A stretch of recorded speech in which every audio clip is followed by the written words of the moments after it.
We were described as the worst England touring side in the history of any sport. I've never played that drunk before.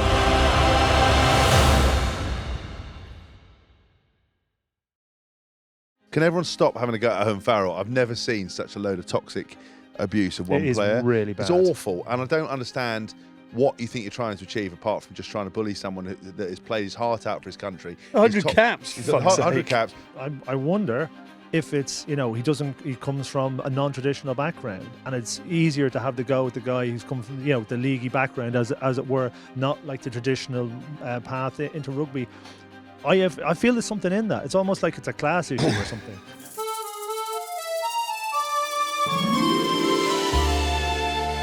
Hello Dream Team, welcome along to another episode of The Good, The Bad and The Rugby in partnership with our very good friends at Continental Tyres. It is time for your big boy pants. We are into the last 8 after one of the most colourful, chaotic pool stages that I think most of us can remember. It has come from everywhere over the last 5 or 6 weeks or so, but we have quarterfinal 1, Wales against Argentina. In quarterfinal 2, it's Ireland against New Zealand. In 3, it is England against Fiji in Marseille, and quarterfinal 4 is the host France against South Africa in Paris. We're going to have Ben Kayser and John Fox-Davies joining us on this show a little bit later on. But Tins and Haskell here, welcome to both of you, as is Shane Horgan, to bring a little bit of class to proceedings. How happy an Irishman are you? We're going to come on in depth to the quarterfinal lineup, but given all that was put before you in the pool stages, how happy a man are you right now? Yeah, it's been almost perfect, really. We worried about the cadence of the group, not having enough time between South Africa and Scotland, and it all being backloaded. Actually, it's worked out perfectly. We had a little bit of a dip in form in the warm-ups, but ever since then it's been performances have been getting better and better, and I think that one against Scotland was better than South Africa, and they'll probably need to get better again next time out, but I'd expect them to get better again. Yeah. We had Jamie Dornan on the show the other day who said he cries at most Ireland games at the moment, and actually you have got an update for the nation on the tear state of one of Ireland's favourite actors. Yeah, so I sent him a message checking how was the precipitation this weekend, and he went, no tears. Scotland were fucking shit. So I didn't think. I mean, you said that they were, when we will come on to it in detail, I thought Scotland threw everything they had and Ireland just were good enough. Yeah, I just didn't think they had enough. I had, as often is the case, I had kind of brought myself into some sort of, worked myself up into some sort of panic that we were going to get blown out, and they only had to beat us by 8, and that's actually the last time Scotland beat us by 8 I was playing, so that's anxiety enough. And I didn't think Scotland ever fired a shot. You don't give a try away in the first minute. They did have that period like for 10 minutes where they were in the 22, but Ireland looked unbelievably comfortable, and after that it was gone. It was over after 10 minutes. So I'm of the mindset now, exactly like Shane, in terms of you watch Ireland against South Africa, and again I thought, are they able to do it? And they did it. You come at Scotland, I thought the same thing. I wonder if Scotland will ruin the party, and they were so convincing in their win. Yeah. That is it now time, but because they don't have any because they've got a past history of not getting past quarterfinals, etc., etc. Is it now time to actually, this team are 100% the real deal? They've beaten New Zealand, they've beaten everyone consistently. They are incredible. Whoever you put in the starting lineup, they're just world beaters now, and I'm don't go early. No, I'm not going early. I'm just saying, I every time there's that moment, you think exactly what you thought.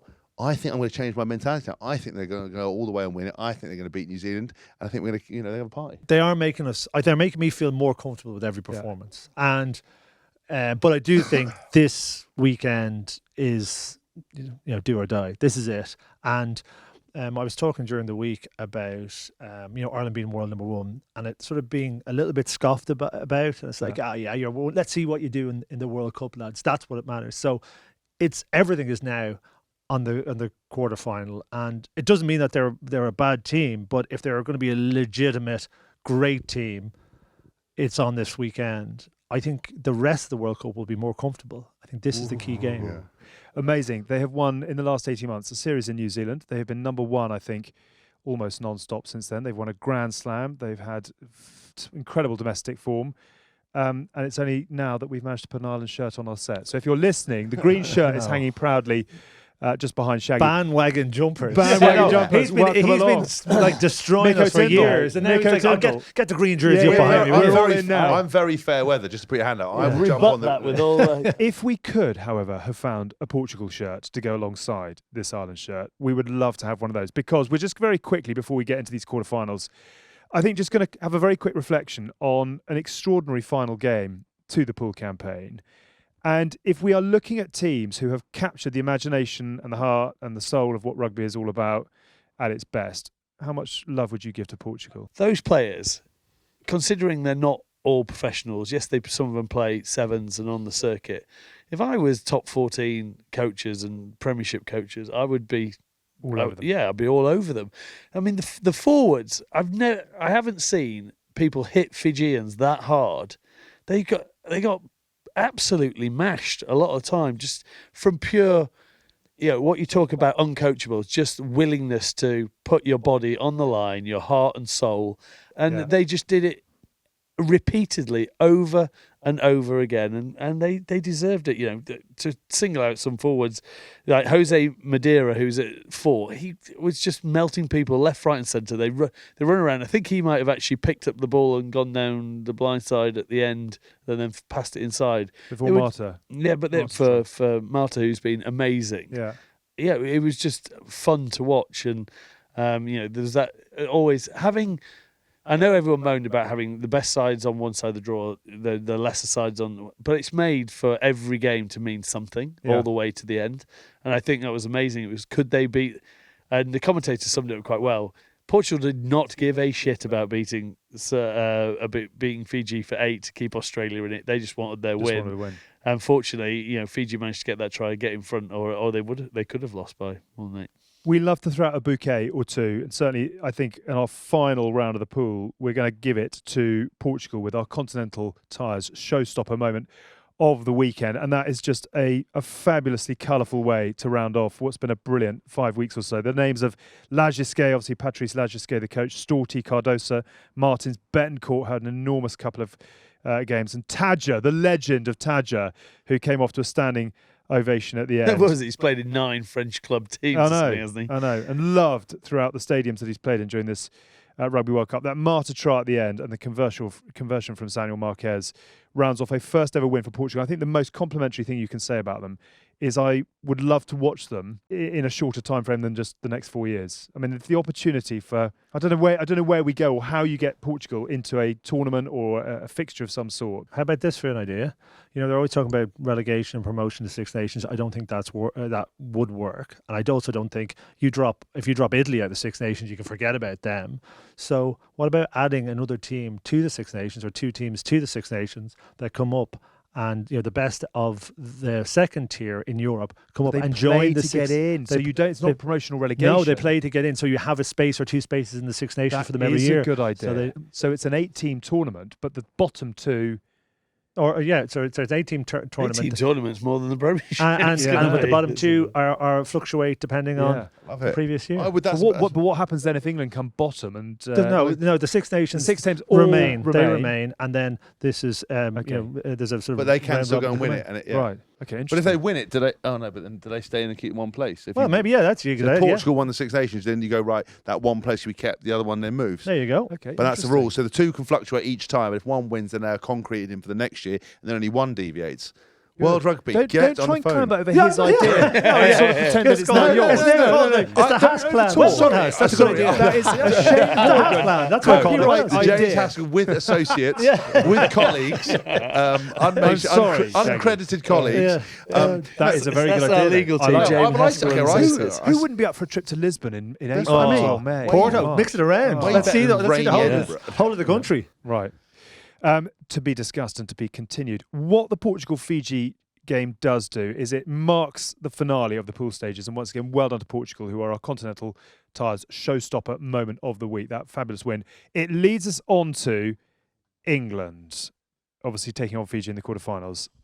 Where to begin? There is a lot of noise. There's not a lot of love. There are a lot of questions. Can I just say one thing firstly? Okay. Can everyone stop having a go at Home Farrell? I've never seen such a load of toxic abuse of one player. It is really bad. It's awful, and I don't understand what you think you're trying to achieve, apart from just trying to bully someone that has played his heart out for his country. 100 caps, He's for got fuck's 100 sake. caps, top point scorer. Every team that he plays in, all the teammates love him. He literally cares about the game. Yes, he doesn't play the media game, and I personally, if I was him, and I would have given more, or at least would have come out and said something or done something to show a bit more of a human side, because that's how fickle sports fans are. They don't know you, so they find it, with his silence, they fill the void with their negativity.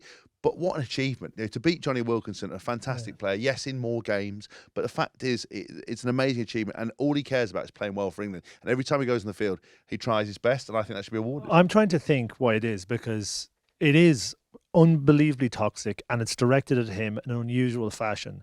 And I wonder if it's, he comes from a non-traditional background, and it's easier to have the go with the guy who's come from, the leaguey background, as it were, not like the traditional path into rugby. I feel there's something in that. It's almost like it's a class issue or something. Wow. Because he takes a ridiculous amount of stick for somebody who should be hailed, and lauded. And it just seems that he gets an unusual amount of abuse. He's taking the stick for the team. He's not taking the stick. He is not solely responsible for why England are playing like a bag of shit. It is the way that they are approaching the game and the way they're trying to play the game. It is not about the 10 Ford, Farrell, Tuolangi mix. It's not, because if you go back and look at stats, it's the most successful that we've had in a long time. They've got a 70, well, it'll have gone up, but 76, 77% win rate. Which if you could take that as a team, you'd take that all day long. 78%, like you're right, yeah, 78%. So it's not about that. So you've just chosen. I've been there and the sort of myself, Tatey, Nooney in 2006, 2007, where suddenly, because Will had gone, or Will wasn't playing, it was all the midfield's fault. It's bullshit. It's how you try and play the game. England's problem was their ruck's time was like 6 seconds. When they had slow ball, they tried to go wide. When they had quick ball, they kicked it away. Like, it's bizarre. Plus, then you throw in, and this is me trying to be positive. You throw in how they were set up off the bench. That was just weird. Why is Freddie Stewart ever going to go on the wing? What is that offering you? No disrespect to Freddie Stewart, because we know how fabulous he is at fullback. But why would you want him on the wing when you've got absolute showstoppers that can come in, like Arundel, or even Malins, when he's on form, can produce whatever you want. But then to play another person marching out of position on the wing, it's really confusing and sort of set up how you were going to try and play the game. And they came out first 10 minutes, and I was like, oh, okay. Carries, offload, score in that corner with Chesham scores in the corner. And I'm like, right, okay, they're here to play. And then they got a few things that went there against them, and suddenly lost control completely of the game. Yeah, absolutely. And then it looked like, Samoa were dictating, and they never got it back. And you talk about, this is the most experienced team that we've ever sent to a World Cup. You've got to figure out how you can get that back. And it just, it seems that they're still stuck in structure over actually playing what's in front of them. And I was watching sort of the Scotland-Ireland game, and Scotland tried to fire a lot of shots, but what they probably did was overplayed too much. They didn't actually use a kicking game to try and control any territory or anything like that. Finn was like, we're just going to play, and it was constant. But they played up in front all the time off fast ball. We seem to think that you can't play across the front of people when you've got fast ball, so it's always about going out the back, and everyone was just reading it. Yeah. And there's just no variety around that. Your 9 never runs when you get quick ball and people are backtracking. It's really frustrating, because I want this England team to do well. We know they've got good players, but they just can't find any rhythm. And I thought, off the back of Chile, I feel they should have made some better selections. I think they should have given Marcus another run at fullback, just to see if that level steps up. Can he play at that level? Because it was going to be a step up in level. So you find out a bit more about what he is at fullback. I think 5-try Arundel, we know he's electric. We know he can break tackles. We know, well, people say, well, maybe his defence isn't good enough. Well, you won't find out unless you start playing him in the games that matter and who's going to the future. I know Johnny May can do things, but he's 33 years old or whatever. You're not finding out for the future. I know World Cups aren't about where you find out for the future, but that game, people talk about it was a no lose for Samoa. Well, it was no lose for England, because ultimately they're through. So wouldn't you prefer to find out a few more questions about the style of play you want to play, and how you want to move it that's What forward. do you see when you look at England? Is it players? There's two or plan? things. One, the fact that they're figuring out selection and style of play in a World Cup is borderline ridiculous. And listen, I've been in teams that I haven't been prepared in the best ways, but for England, that shouldn't be the case. And even going back to the 10-12 debate, we're still having, and I like the 10-12. Yeah. I like that. I think it's the best way. It's the way England can reach their maximum capacity, but it was almost it was disregarded, and then was back in all of a sudden in the middle of the World Cup, the last group game. It's like, doesn't make any sense. It's not joined up. It's not part of an overall plan. And to the second point, and this is the difference I can see Ireland, every player not only knows what their own job is or their role is, but they know everybody's job. It's like the actor who knows his lines, but he knows everybody else's lines as well. They know exactly where they need to be, here, there, and everywhere, and there's a deep understanding of the collective game plan. That really doesn't seem to be the case. Rugby has moved on from having one or two decision makers pulling the strings for everyone else. It's not that anymore. There's too many moving parts. Power plays are too complex. And that's the real two of the real failings I see in this England team. Do they have good enough players? You have loads of good players. The third piece is, and we see this whether it be with Wales traditionally or sort of Ireland at the moment, there is a joy and a collective spirit together that is really influencing their level of performance. And I know that's not about training ground, that's not about tactics, it's not about skill level, but it is a very, very important factor in World Cup success, and England don't seem to have it. I agree. I think it's interesting as well with Ireland and stuff as well, because when you've spoken to Irish players when things haven't gone well, there's always obviously been a good spirit, but winning breeds that spirit as well. So, when you're consistently winning, and I think consistency in selection, guys coming in, and I think Andy Farrell in terms of an emotional driver, a consistent coaching squad around him. He is box office in the box, in the dugout. And I think the players around him, you've got the right level of maturity. Peter O'Mahony, congratulations, 100 caps. What an amazing player and man he is. So good on the pitch, but so good in the media as well. He gets everybody in behind him. Yes, but he also doesn't. He's one of those guys that I think most people think we're quite quiet, like a bit of a serial killer who manages his lawn quietly because there's a whole lot of bodies underneath. But if you talk to all the players, and having met him firsthand, he's such an emotional driver, as is the other players in that in that squad. And he knows what he's doing in the media, by the way. This is not. He plays the kind of sort of shucks type sort of bumbling character a little bit, but he's very pointed in what he says, both regarding himself and overall performance and the opposition. And he was pointedly speaking about Scotland after the game. It was quite hardcore, you know. But that's what. But it was good exactly. because there's no comeback now. We're not playing Scotland anytime soon, and it's kind of like, there you go, lads, and we've got bigger fish to fry now. One thing we haven't done, which is worth doing, is just actually paying due credit to Samoa. And one of the things I wanted to do actually is just have a look. I mean, everyone's sort of saying England were diabolical, but it is worth mentioning that Samoa had their game of the tournament, and they have got history of producing. They're a nuggety, difficult team to beat in pool stages. 91, they beat Wales. 99, they beat Wales. 2003, England were only winning by 1 point against the Samoans with 10 minutes to go, and I know you pulled away. 2007, England were only winning by 4 points against Samoa with 10 to go.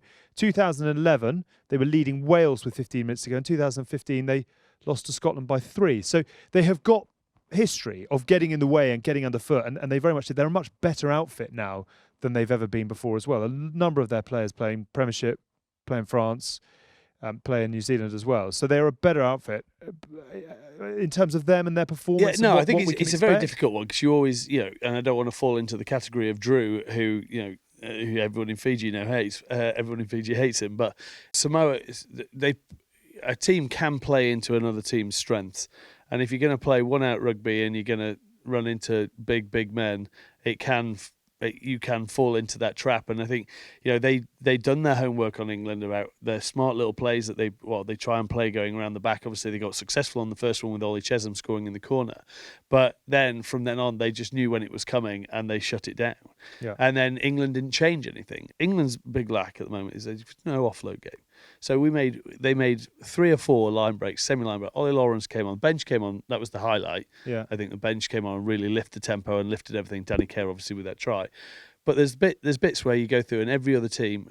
I think there was something like 15 offloads by Ireland. There was about 11 from Scotland. That's where the game is now going. Is you have to break defenses down. You have to keep the ball. We had 2 offloads. Okay.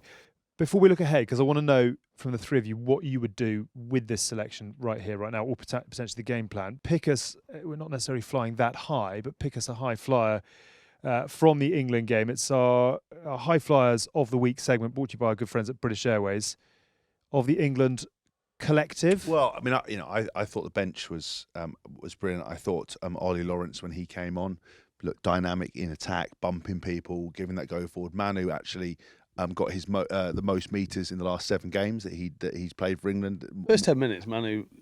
But that's why does it go? Manu just carried over the top. It looked like it meant something to Manu. He's obviously playing against Samoa. Yeah. And suddenly you go away where you're not giving him the ball. Yeah.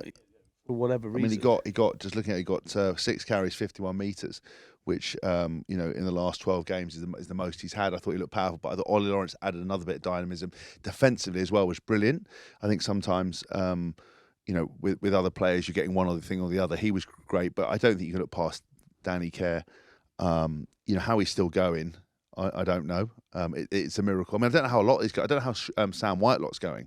I don't know how Peter Amani's going. I mean, he's not that old, Peter. He's 34. I mean, still. I mean, look at me. Silver at the sides. Well, now that Sexton's played at 38 38. is the bar. Yeah. By the way, that freaked me out the other day, thinking I had him somewhere around like 35, 36. He's 38. No. What's he doing I there? don't know That's how always they're the still thing going. about Shawsey. He was 40 still. When he But played. I'm creaking walking upstairs, and you see these guys. It makes me feel a bit more painful. I'm like, oh my god. But no, I think Danny Kerr coming on, that wonderful pick off the base where he sold it with the look over his shoulder.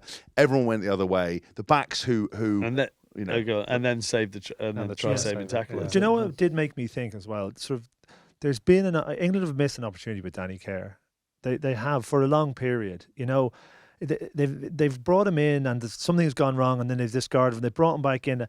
There's something about him. There's a quality about him that infectious. Yeah, there's something about that he brings to the team, but he's a skill set as well that can devastate teams. And we haven't. I don't think we've seen enough of him playing for England. And the personality-wise, he gets that bit Yeah. off the pitch that you need. Yes. As someone to put in front of a camera who's not going to just Gives give you you. With all due respect to Ben Youngs and those guys, Danny Kerr is the one player in my entire length of my England career that, when not selected and was playing for the bin juice, destroyed every single training session with some piece of magic, either picking and going from the base, chipping and chasing, running around. Sometimes we play at fullback, playing at wing. One of the most incredible footballers, as Shaggy says, and honestly, one of the best men off it. Yeah. And I can't understand how he doesn't have more caps, because people had to say to him, Danny, can you just wind your neck in, mate? You're ruining literally all the confidence. The first team destroyed. Like defensive coach, like, fucking hell, Danny, stop fucking doing it. And he would just count, and just that ability. You see him all the time as well in the jokey videos where he gets a drop goal from halfway line or kicks a conversion. Holds it from 143 playing golf. Yeah, holds it. Yeah, he's like I reckon the golf off England might have a chance at this World Cup. He should have just. I just feel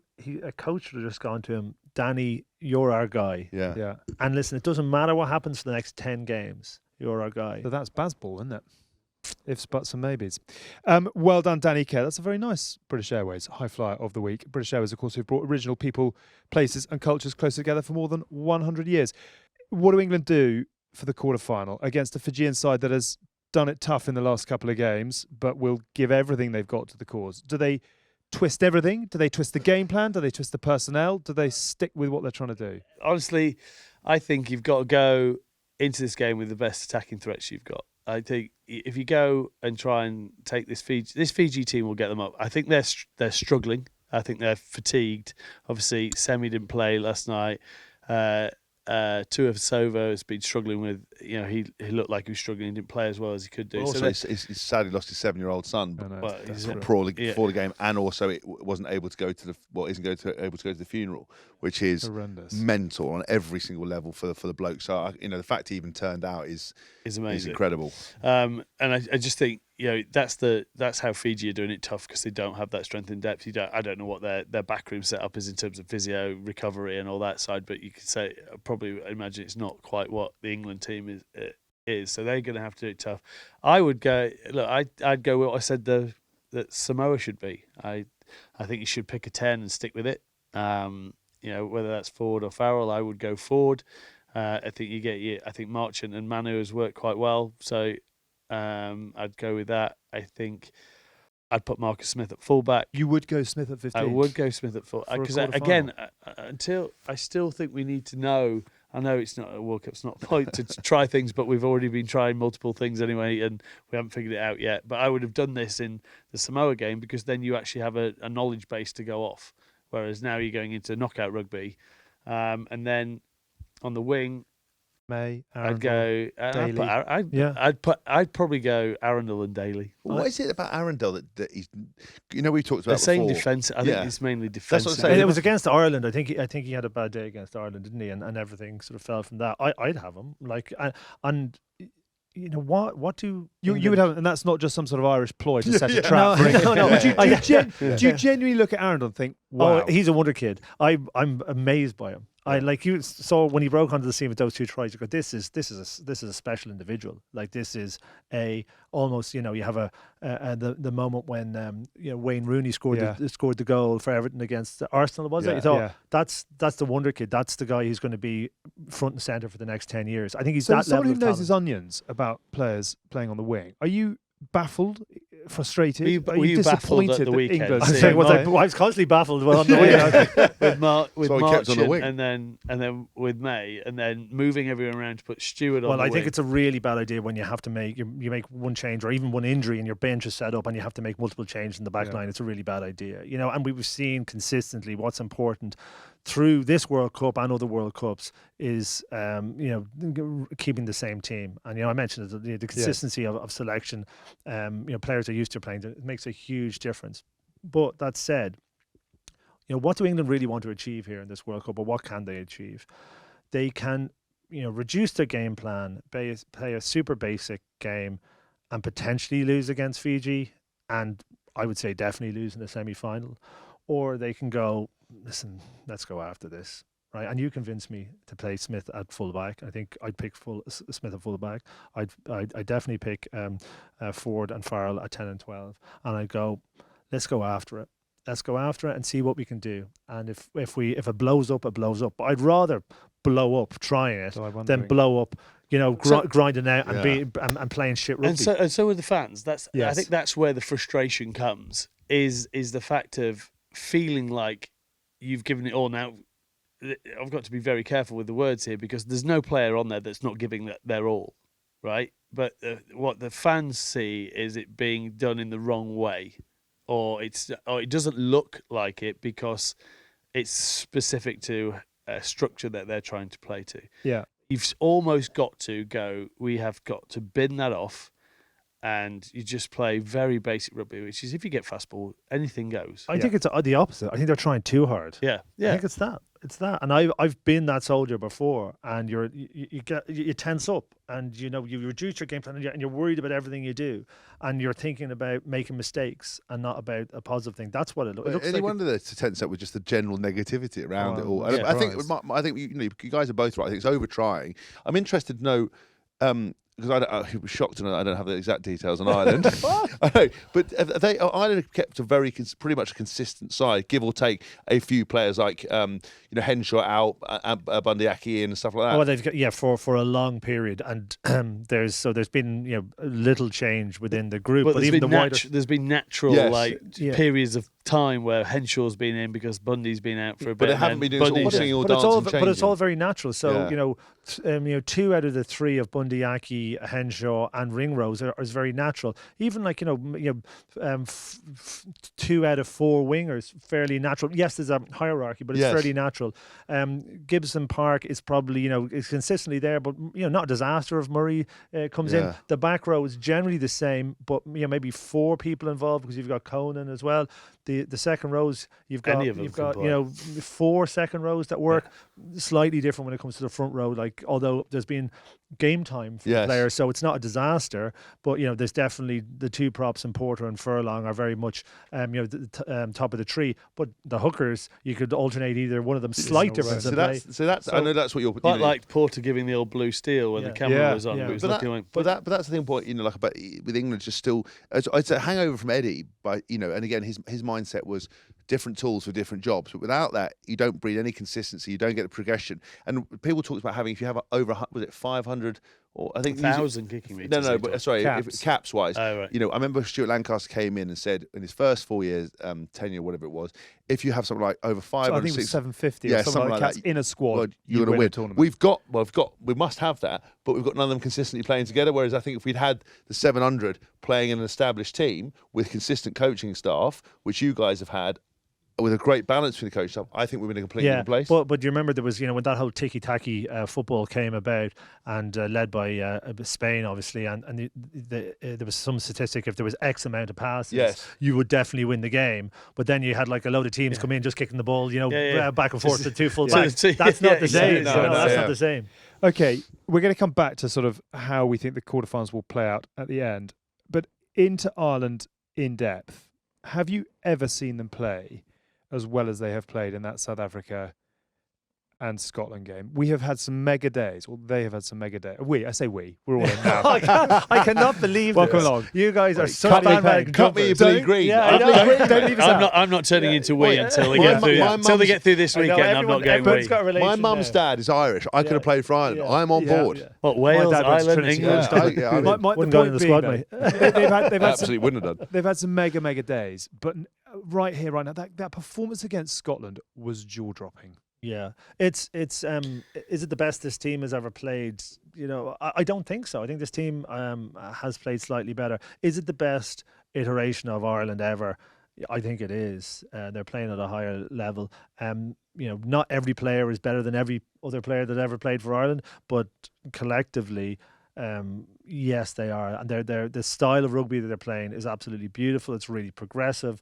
It's very complex. It's really ambitious.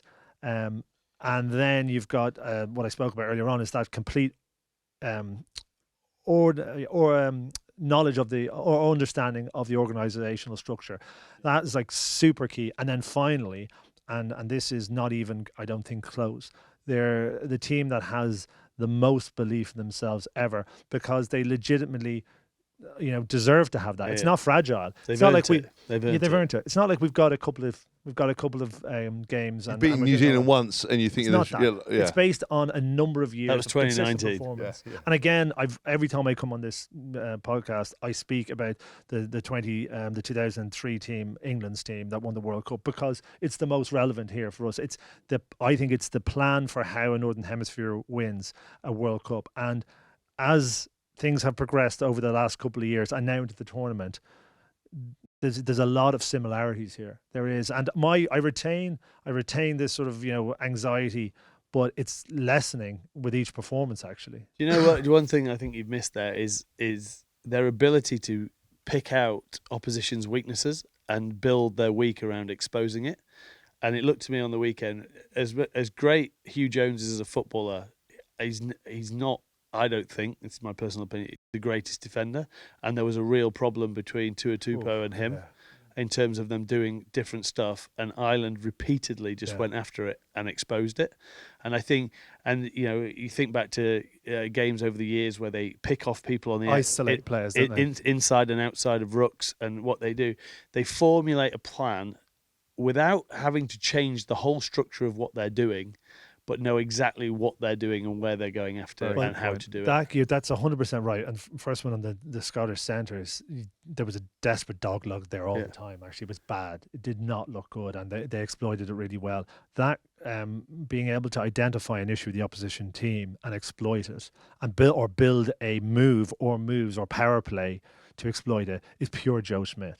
Right, that is 100%, and there are lots of the best traits in Joe Smith's. He changed Irish rugby like entirely. All the best traits moved on with Andy Farrell, and now Andy Farrell has put another completely different and more sophisticated layer on it with the players. The problem is Joe Smith is in the other box Yeah. next week, and I can see, especially in the first game against France when it counted, a couple of the tries that they scored against France were purely him doing that, him identifying what the weakness, because every defensive system, no matter what you are, no matter who you are, whatever defensive system you employ, there is an area of weakness, and he spots it and he creates moves to exploit it, and he'll be doing that against Ireland. And what's interesting from Ireland know that as well. So is there some sort of bluff on bluff on yeah, bluff? it is. Yeah, there's some sort of counter offensive here, and Like the man with the golden gun. There's just mirrors everywhere. Which one am I shooting at? But that's always the thing. You've talked about this, about you then try and change your game. I don't think Ireland are that team. I think they'll go, right, we'll deal with whatever comes because we can. What Ireland are now is, I think, both in attack and defence, the most sophisticated team out there. I don't know if they're the best yet. I don't know if they're the best defensive system. I don't know if they're the best attacking system, but I think they are the most maybe cerebral and the most sophisticated. Yeah. And what they're doing is just having strings to their bow. Their offloading games come on massively when they get behind. That is the difference. Being clinical when you are down there. With detail. And that didn't exist, right? So that offloading game was the big frustration. For a long time we were going, well, there's no offloads here. And Ireland, yes, they move people around and they create space, but if it's very difficult to move the best teams around enough to get an absolute clean breakthrough. Yeah. So that is is that the icing on the cake? That offload game. You're right. Those first two tries were brilliantly sophisticated moves, but also offloading, and that's Andy Farrell more than Joe, because Andy Farrell is encouraging that higher risk tally. Whereas Joe, unfortunately, and I don't think he did this on purpose, but it definitely happened. The latent pressure that he had, he provided, he subjected the players to, meant that they weren't throwing those passes. If they lose, they'll come back in next week and show they were shit and they've overthought about it. I've thought about this a lot. You have got 4 teams going against each other, and on any given day, Any one of them can win. All right, and that is the frustration down this side, is because you'd love those 4 to meet in a semi. I think they're slight favourites, New Zealand. Oh, yeah. here we go. Fuck off, mate. I'll never forget the time. I'll tell you why. I think that was, if Ireland win the quarterfinals, Why do you everything's say changed. that? Because we have there is a unique pressure that comes with a quarterfinal in the World Cup, and that is the case for this Irish team, and it's the case for any team who hasn't been out of it. So we have that. New Zealand don't have that. The other thing is, New Zealand, and I'm convinced of this, are delighted they've got Ireland as opposed to France. If they, at the start of the tournament, if they said, who are we going to get? Well, we'll take Ireland. They take them all day long. Ireland weren't in the conversation for a millennium, for a century. Yeah, but they are right in the conversation. But they won 5 of the last. But it's different. They weren't 18 nobody spoke about them. We're never at the top tier. So there's something ingrained with New Zealand psyche that thinks they should beat Ireland, and that is a positive, not a negative. I'm intrigued to see if that question comes out about the quarterfinals, because Ireland are in such a good place, so dominant at the moment. Normally it comes out all the time. Do you not think as well, what I always find hard to get past is I beat New Zealand once in my career, they're the most winningest side of all time in any sport. They have such a legacy of beating teams, Northern Hemisphere teams, for fun, and Ireland obviously being on the map, but they are being a strawberry season in relative terms. So that's why I always have a little bit of fear when you're playing New Zealand, because you look at those players, yes, they haven't necessarily gelled, but they haven't been that bad. They won the rugby champion. They're just not to their high standards. Championship, they look like and if you're loose, and I don't expect Ireland to be super loose, but again, this is the difference between Ireland and New Zealand. So this and the difference between two of the many styles in this World Cup. That's why I actually like this World Cup, but it's a lot of different styles and really interesting rugby. What Ireland are trying to are very machine-like or systematic, and everybody's involved in everything. As I said, everybody knows the bigger game plan. They know what we're meant to do. New Zealand still retain the ability, because of the sort of innate talent and the athletic nature of their players, that they can score a try out of nothing. Ireland are less so. They need a lot of stuff to work together in order to score a try. But New Zealand, a slightly loose kick, boom, boom, boom, it's a try. They've retained that, and that's why they have a kind of innate danger. They're going to score tries against Ireland. Ireland may well score tries, but these are going to score tries as well. We've had a section in the show all throughout this tournament, which is our Tall Tales, brought to you by City Enix, leading providers of CFD and spread betting. The reason that they have done this section is to really get the essence of what it's been like off the field. Just a word for the Sea of Green from your perspective as someone who's been there, who's done it. You're at the, I know you've been covering the games for Virgin in Ireland. It is unreal. Yeah, it is, and it's not from me, it's from the players. I think Johnny Sexton spoke about he got a text from his brother before the game, and it was a text with, wait till you see the amount of people who are here. And the interview afterwards, he referenced it, he said it was ridiculous. Now, I don't know what's going on and how Irish people have managed to get so many tickets for these games, but they always do. Yeah, it's sort of it's one of our skills as a nation. Very skillful. It's unbelievable. Wangling tickets, and there's a huge number of people there. There's like proper sea of green, and that is going to be the case on Saturday night. So I would say you're talking, close to 70-80% of that is going to be Irish, and it's going to be green, and it's very joyous as well, because this team are joyous, and that seems to have sort of been imbibed into the crowd. You've got this anthem in Zombie, which is seems really appropriate now, and people buy into it, and then the scenes at the end of the game, and it wasn't a lap of honour. It's kind of a lap of thanks that they've done over, and they got a bit of stick about it. Apparently, Razzie wasn't happy with it, but he's not happy about anything. So, but they go around and they're sort of thanking the crowd genuinely for their support. And these beautiful scenes. You see McCluskey bringing his week-old baby. I was actually emotional looking at that photograph. I thought it was something else. And you think these kind of stories matter. These things matter because this game is still emotional. And Ireland have the other stuff, so they tap into this. And I'm not, I don't always think that. Sometimes the role of fans can be sometimes overstated, but sometimes it actually works.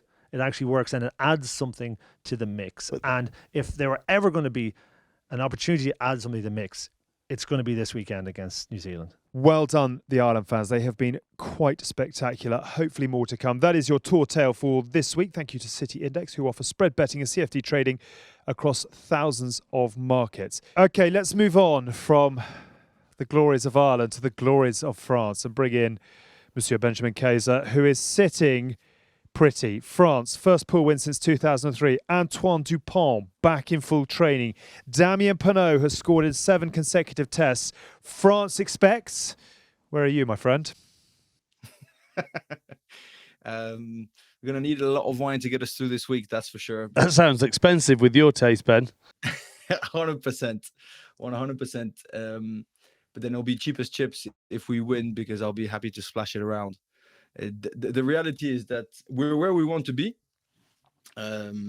clearly, but as a commentator, as a spectator, I was close to the pitch and stuff. I just can't help to see a massive gap between the France, Italy, and even Ireland, Scotland that happened Saturday night.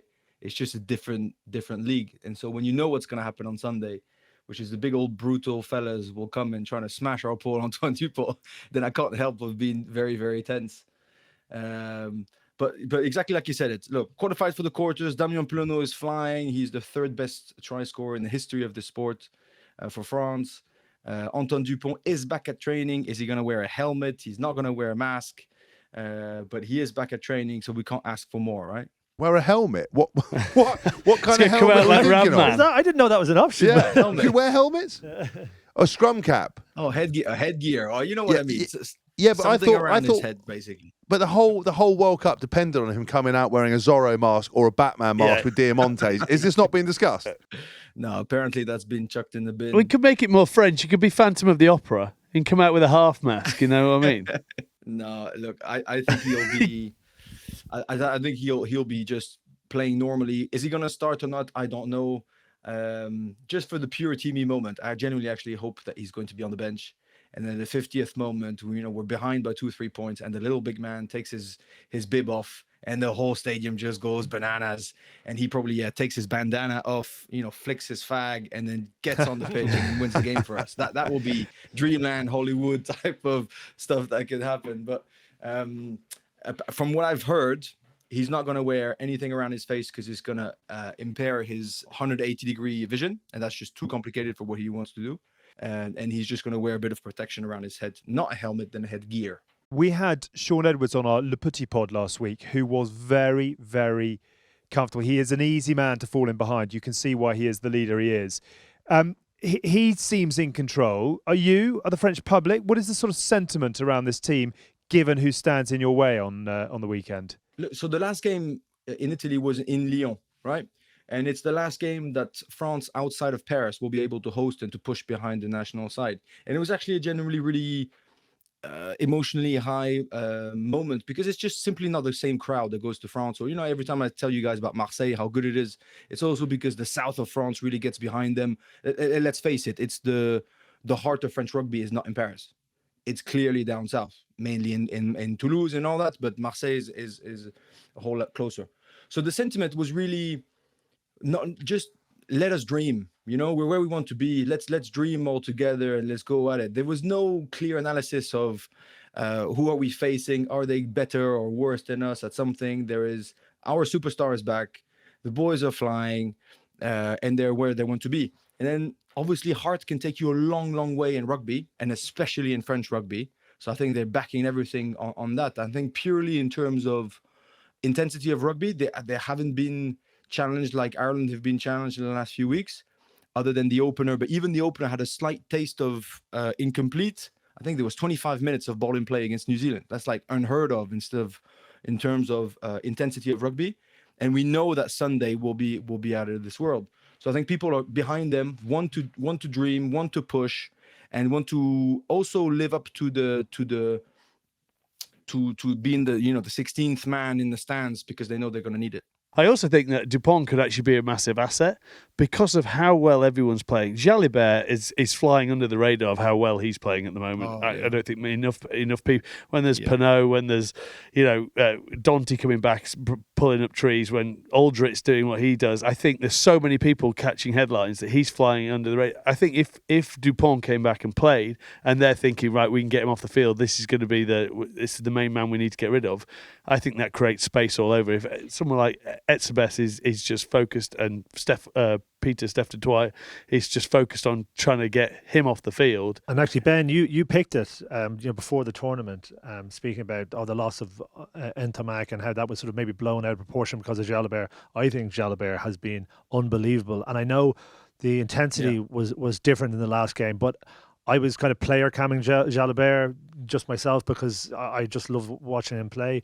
Every moment, every touch he did was class, and it added something. He was so incredibly impressive, and I thought, you're right. You get Dupont back at a slight change of focus away from Jalibert, he's going to cut people open. He's an exceptional player. How do you beat this box side? Is it everything that you've been doing, put it back out in the park again? Or given Razzie and his propensity for pulling something out of nowhere, have you got to try other things in this quarterfinal? Number one, you need to face up to the physical challenge. I mean, look, you can never be out-scrummed and to be dominated up front from minute 1 to minute 80. You're going to take a few hits. You're definitely going to have to let a few bullets fly for sure, and be under the pump and not break down.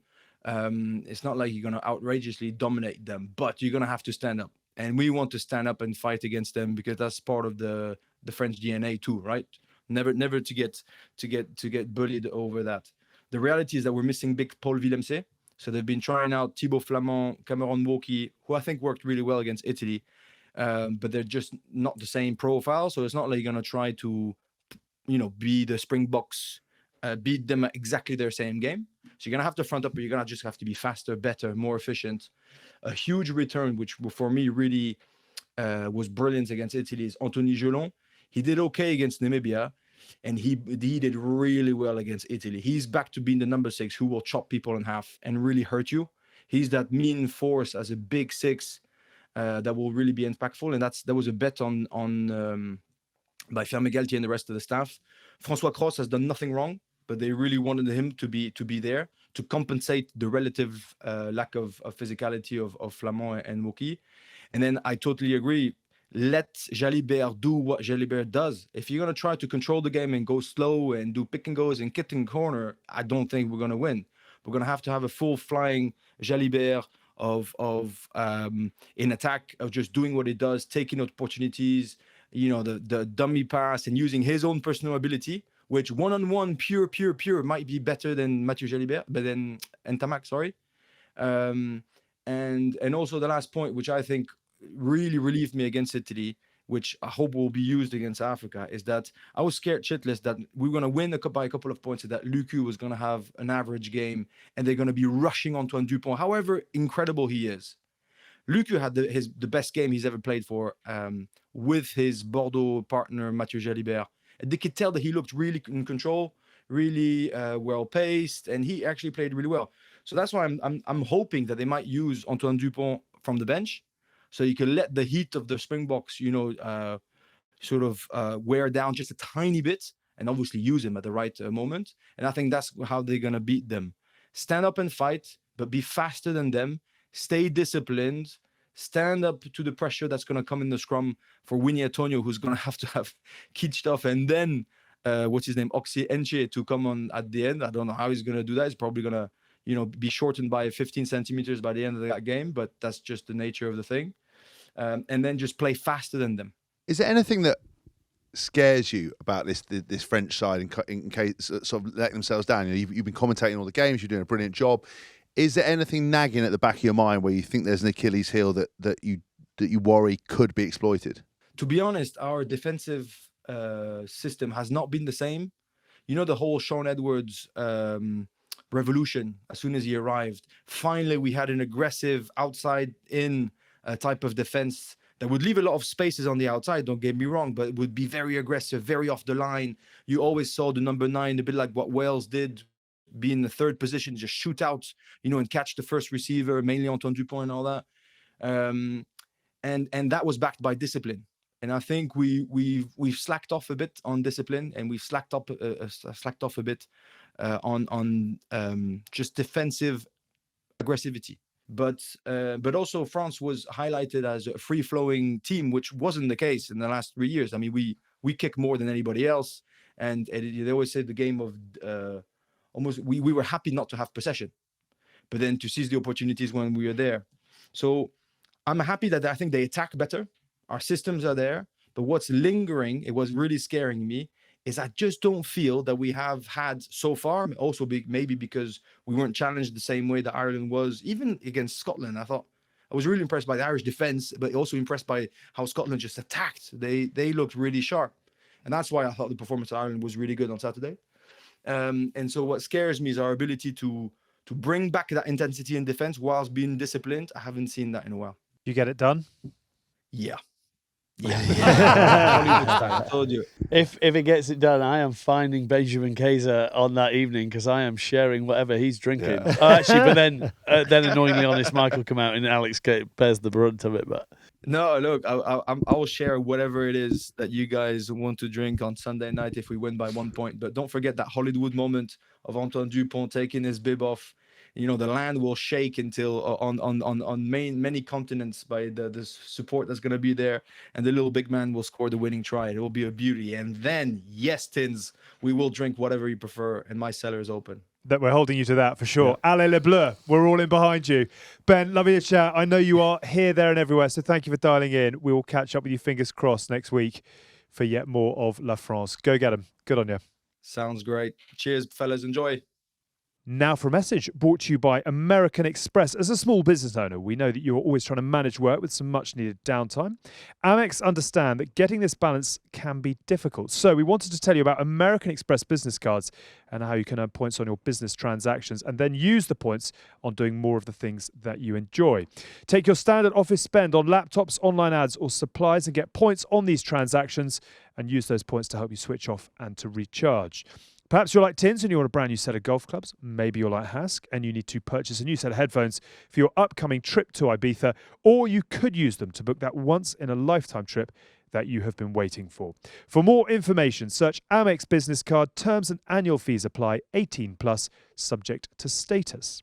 Right, let's head from France to Wales and bring in John Fox just before we talk all things Wales, who are gunning it, given where they have been.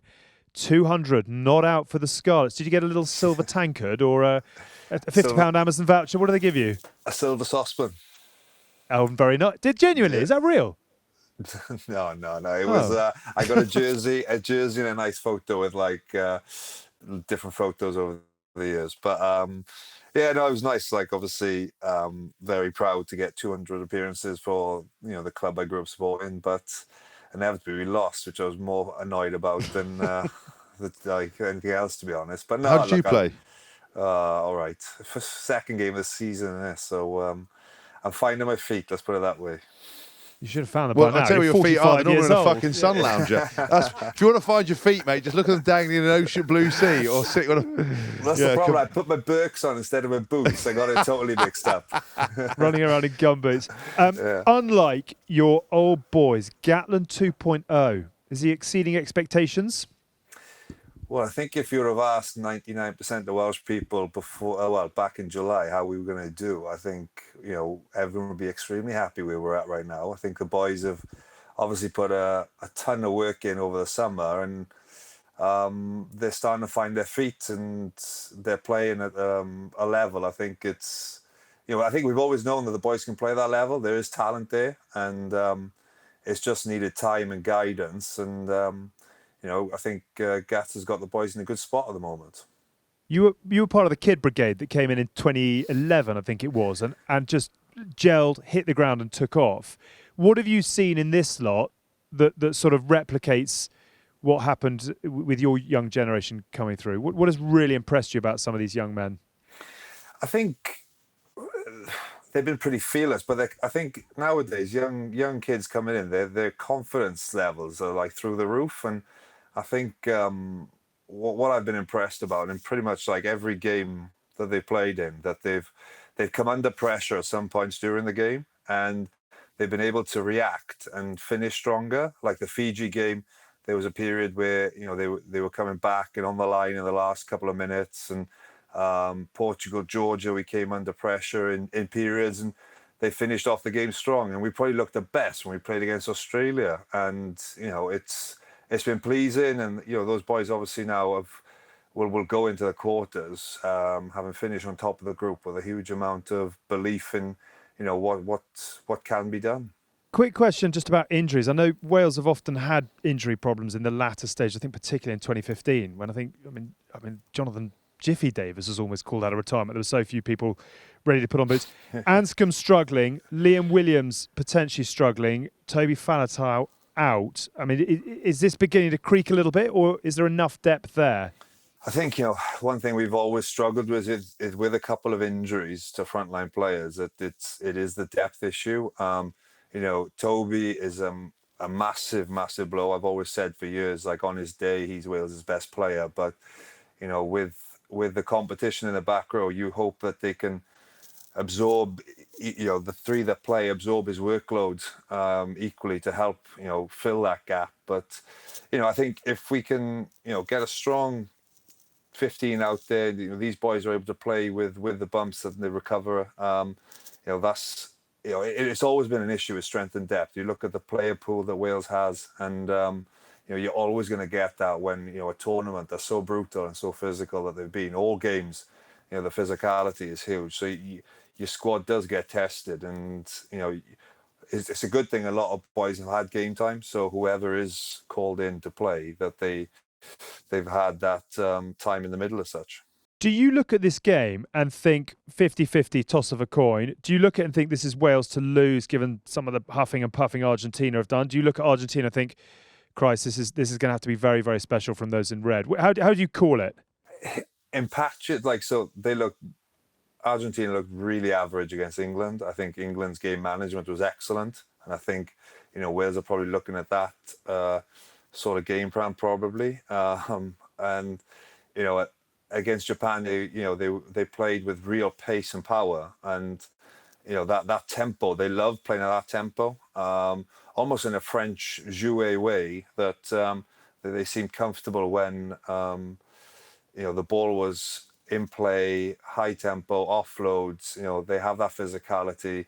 So for Wales, it's making sure that they're able to take that momentum away and slow the ball down a source. And selection is going to be a key, I think, in that back row of who they have there to help with Jack and slowing that ball down, because that is a big thing. When England got on that ball and slowed it down, Argentina looked really average. obviously we're a podcast that follows the zeitgeist, gets the latest news. It actually turns out that Anscombe and Liam Williams are recovering well. Oh, I beg your pardon. So we could be Look absolutely at you fine. with the breaking Yeah, news. I know, breaking news. We're in. Foxy, I've got a question for you. Just how important is Gats going to be this week? And, how much of it is propaganda and how much of it is real? Because, he tells the world, that Wales are the fittest team. He tells the players they're the fittest team. He talks about, there's a great quote about him talking about, previous World Cups, we've reached quarterfinals, semi-finals, we picked up a number of injuries, but we're changing the mindset of the way we train. We're changing the intensity, short sessions, pitches are getting a bit softer. We need to look after the boys.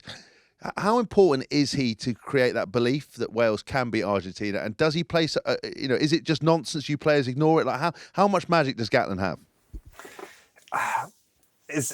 Some things he said in the past, it's, you think, he's like trying to wind you up. But then there's been moments in my career where like he's, team meetings. I remember one of my first autumns, like he just said, right, boys, we're playing New Zealand today. Just think at 5:15, in the pubs in Cardiff, everyone's saying Wales beat the All Blacks today.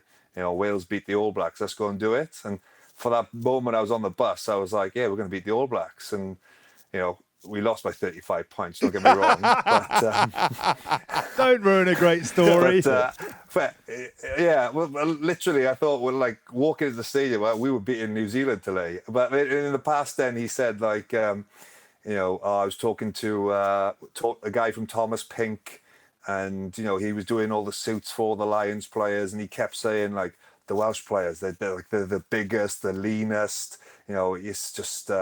They're absolute animals like that, and you think that's a load of bollocks. But I think he does make you feel like you're ready to go. And he'll be smart, making sure that the boys aren't training too much, and he'll be confident that all the work is done, so he can then really concentrate on freshening up the boys and really pumping up the tyres. Really, do Wales find themselves in a semi-final come Monday morning?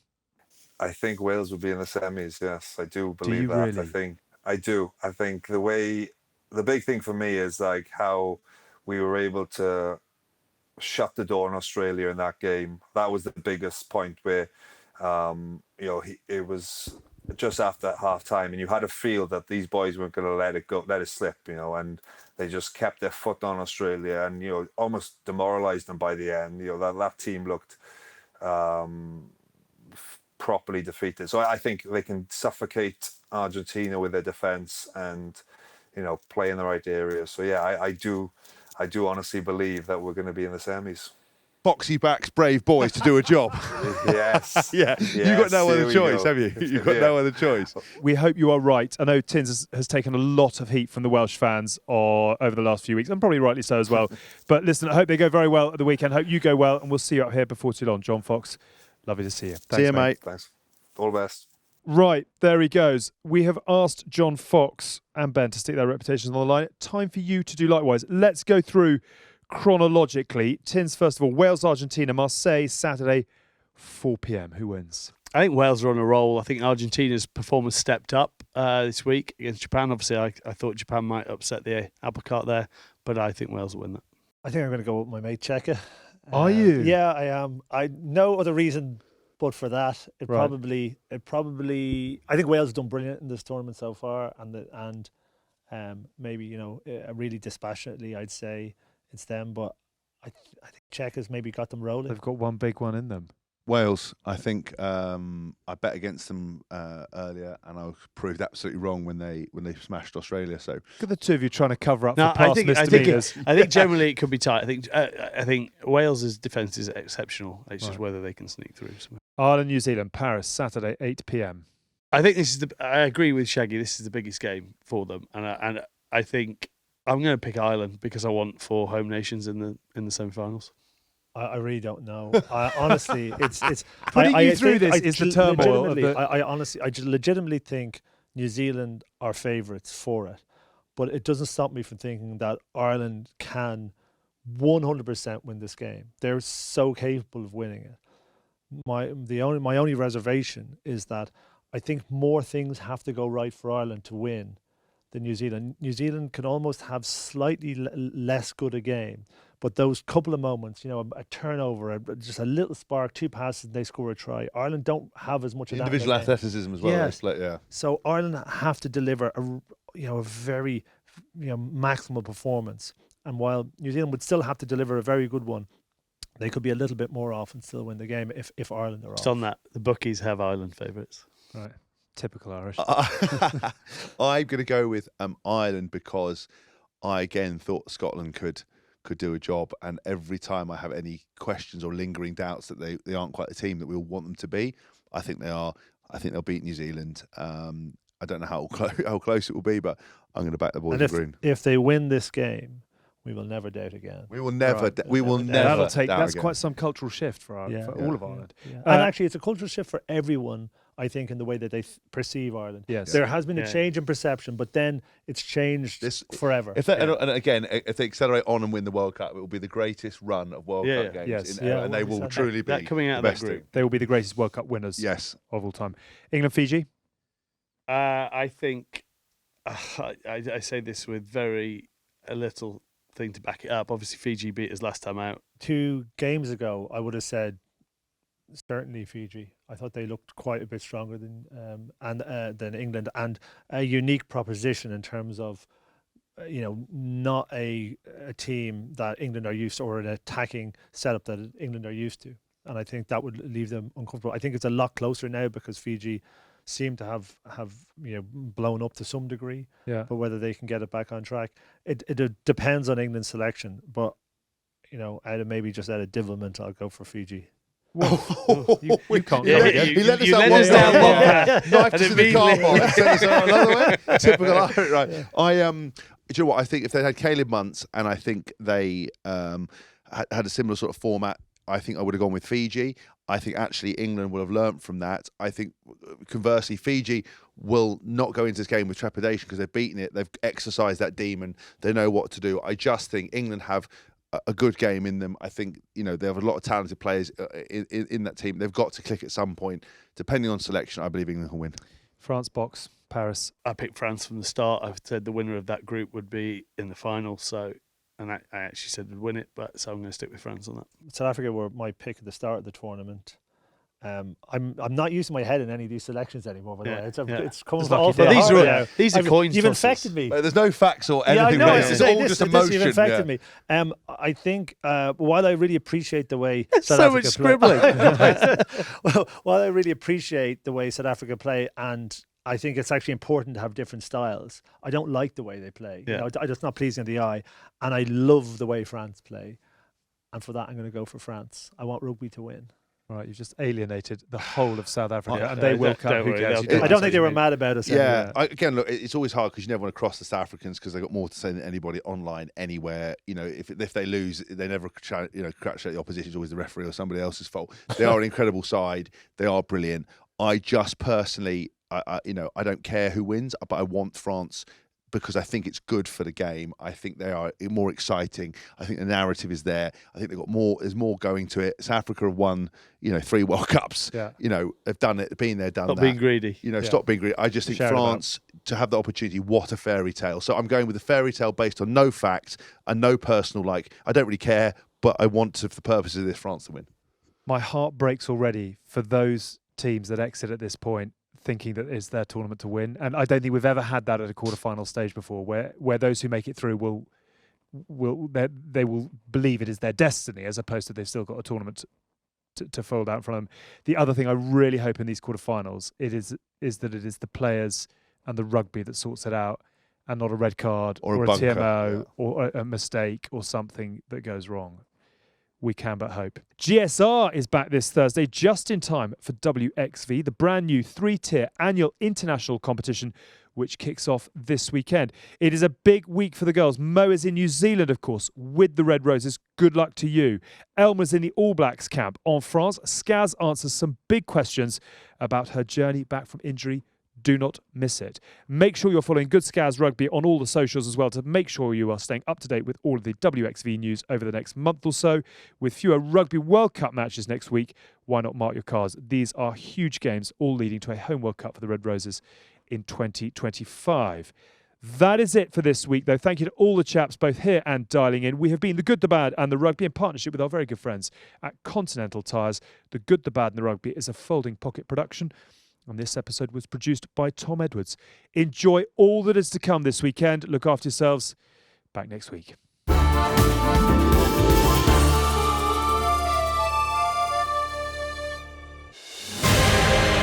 What's the opposite of humble? Haskell. Get Haskell. This is my moment.